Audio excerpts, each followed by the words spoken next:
Sakal Gunarnavasha Vande Guru Sri Charanaravindan.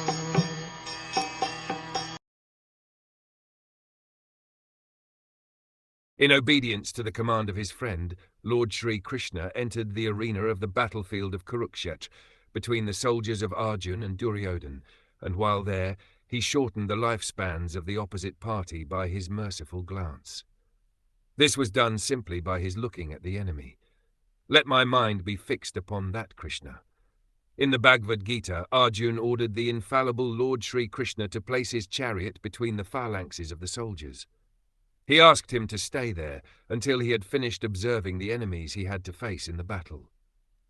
When the Lord was so asked, he at once did so, just like an order carrier. And the Lord pointed out all the important men on the opposite side, saying, "Here is Bhisma, here is Dron," and so on. The Lord, being the supreme living being, is never the order supplier or order carrier of anyone, whoever he may be. But out of his causeless mercy and affection for his pure devotees, sometimes he carries out the order of the devotee like an awaiting servant.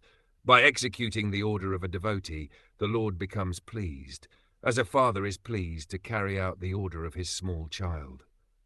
This is possible only out of pure transcendental love between the Lord and his devotees, and Bhishma Dev was quite aware of this fact. He therefore addressed the Lord as the friend of Arjun. The Lord diminished the duration of life of the opposite party by his merciful glance. It is said that all the fighters who assembled on the battlefield of Kurukshetra attained salvation by personally seeing the Lord at the time of death. Therefore, his diminishing the duration of life of Arjun's enemy does not mean that he was partial to the cause of Arjun. Factually, he was merciful to the opposite party because they would not have attained salvation by dying at home in the ordinary course of life. Here was a chance to see the Lord at the time of death, and thus attain salvation from material life. Therefore, the Lord is all good, and whatever he does is for everyone's good.